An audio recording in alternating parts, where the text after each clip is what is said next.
Hey beauties, it's Hope from hopesbeautybar.com, and today's video is going to be a little bit different. I get a lot of questions from people on social media, and a lot of the questions are regarding either skincare or makeup, but a lot of the questions recently have also been asking me about my diet and what I eat and the overhaul and the change that I did to my diet recently. So I thought that instead of writing it all down, it would be a lot easier for me to kind of explain it to you in a video. And then I will write a blog post and write down what I tell you, all the foods that I eat, because that's been a huge question. What food do I eat? It seems like my diet is really, really restrictive, and I know that my husband thinks that I can't eat anything except for like bark, but really I eat a lot of food and I have a lot of options and choices. So that's the main question I get is, what do you eat? So I'll tell you first that 16 years ago, I discovered that I had a sensitivity to gluten. So off and on for 16 years, I have not eaten gluten, which is wheat, rye, barley, and usually oats, because they're processed in the same plant that wheat is processed in. So you have to be really careful with that. So, of course, I've slipped and I've gone over 16 years and eaten it again, especially in the early years, because nobody knew what gluten sensitivity was or gluten intolerance was. My mom studied to be a nurse before she had me, and then she stopped. She wanted to be a doctor. So she stopped out of med school, got out of med school after she had me, and was a stay-at-home mom. But she always loved medicine and being a doctor and holistic things, and we call her the witch doctor. She's totally like a little shaman. So she was the one that realized that I was really sensitive to gluten. I was gaining weight almost immediately after eating a piece of bread or pasta, and it was water retention. So I was bloating, and then I was getting sick. Then I was starting to have stomach aches and migraines and getting nauseous. And there was a period in my life where I threw up for no reason and went to hospitals, and doctors did x-rays of me and did all sorts of tests and couldn't figure out what was wrong, and told me basically nothing was wrong with me and that it was in my head. And once I stopped eating gluten, all these things changed. My whole life I suffered from really, really chicken skin arms. And I know you guys know what that is, chicken skin arms. It's also eczema, but it's caused a lot of times by gluten intolerance. And as a little kid, a 6-year-old, I was on a hydrocortisone cream and a lactic acid cream to try to get rid and combat these problems, because when I was that little, my mom didn't have any idea of what a gluten intolerance was. You know, wheat was such a great thing. Eat wheat, whole grain, whole grain, whole grain. I ate Weetabix and all this stuff. I later joke and tell her, you were trying to kill me. And she says, I didn't know. I'm sorry. So for me, that was a huge problem. And like I said, I stopped for a long time. But a few years back, I had stopped for close to a year, and then I got pregnant, and I was really sick during my pregnancy. I had hyperemesis, and I was in the hospital for dehydration and couldn't eat. And I was so nauseous, and everybody was just telling me, eat bread, eat crackers. You've got to eat stuff that's going to absorb the acid. It was making me sicker, but I, was pregnant, and I didn't realize really that was what was making me sicker, as well as also just having hyperemesis. So I kept eating it, and I was really, really addicted to sourdough bread. I'm sorry if you don't live in California or the Bay Area and you don't know what sourdough bread is. I'm just sorry. I don't know what else to say. I feel so bad for you. But if you do know what it is, then you know that with butter, it's like probably God's gift to people who love bread, which would have been me. And I was eating a lot of waffles and pancakes throughout my whole pregnancy. And I gained 76 pounds.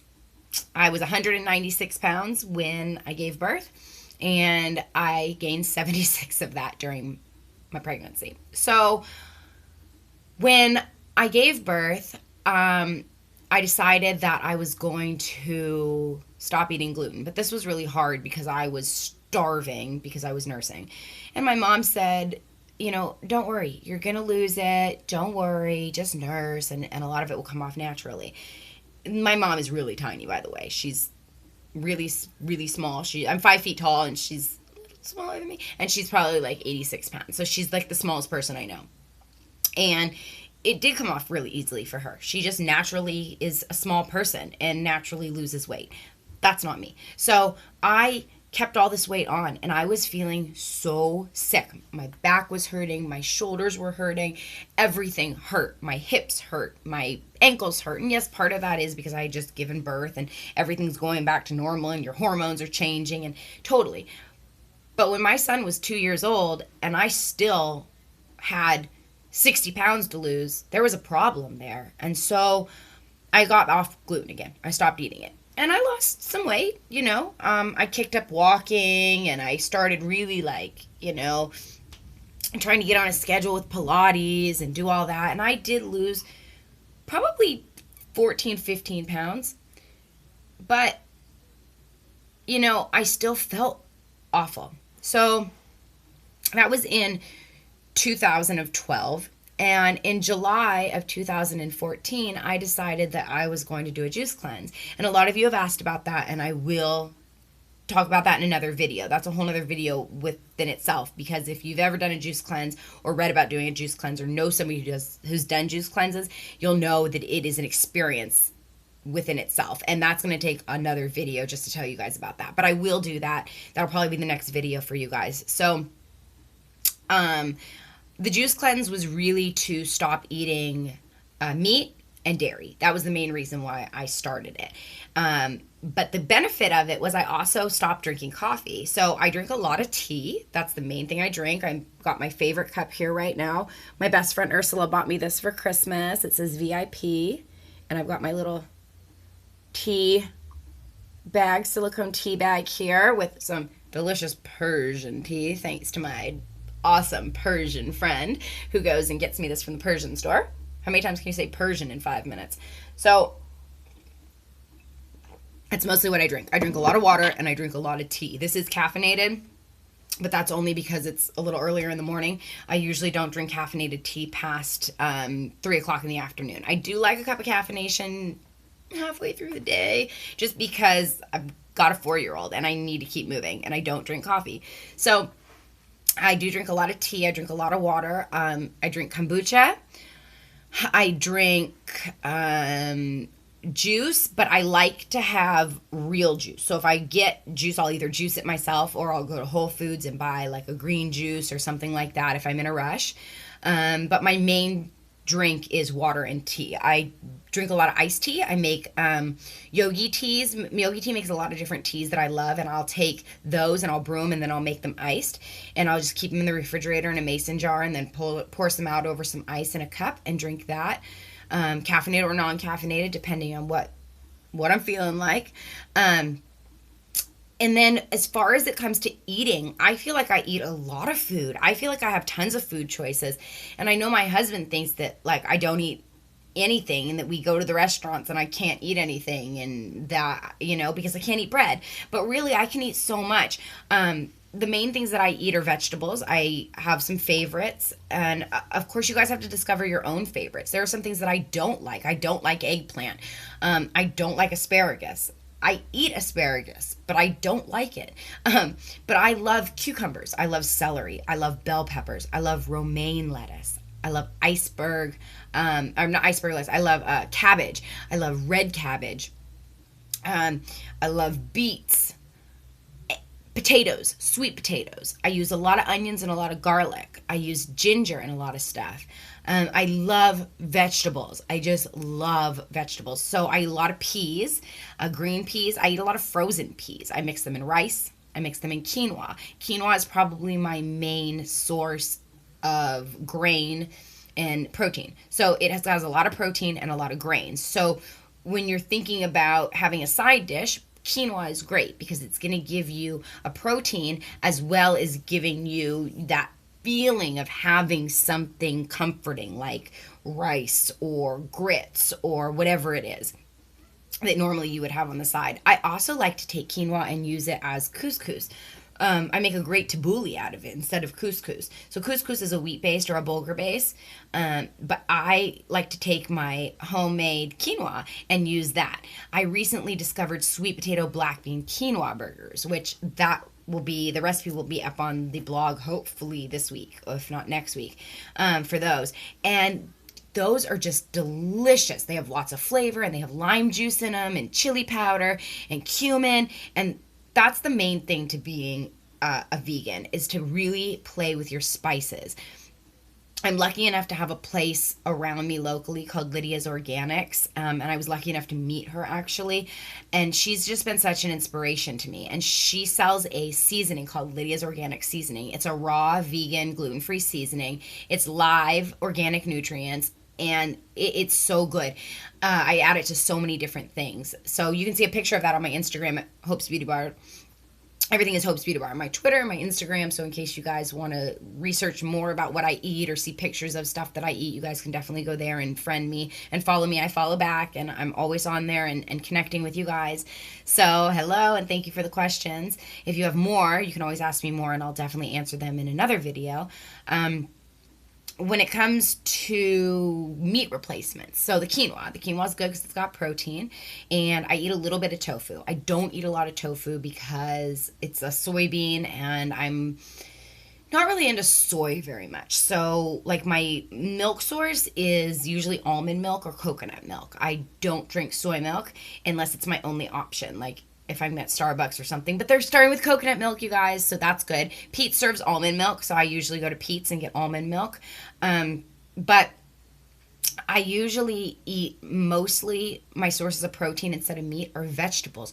You would be surprised at how much protein vegetables has.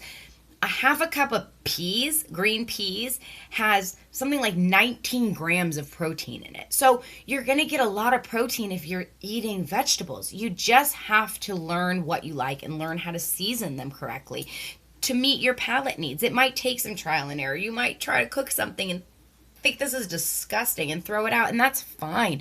Just try next time to try something different. Start looking at vegan recipes. That's what I've been doing, and I tweak them so that they're gluten-free, because I've realized a lot of vegans eat gluten. So that's the one thing with Lydia's Organics, is that they're gluten-free, dairy-free, vegan. And everything vegan obviously is dairy-free. But, dairy is the hardest part for me to cut out. So I work to cut out cheese. I eat cheese once in a blue moon, like really once in a blue moon. But it's the calcium. So I'm craving something. So I'm working on that. But the other thing that I eat a lot is beans. I eat a lot of beans, black beans preferably. And my one drawback I should say cheat is tortilla chips. I just love tortilla chips. But I take black beans and I put them in the microwave for a couple minutes and get them warm, put a little hot sauce in there, and I use my tortilla chips and dip them in that like a black bean dip. So I try to make that choice somewhat healthy. I try to justify it.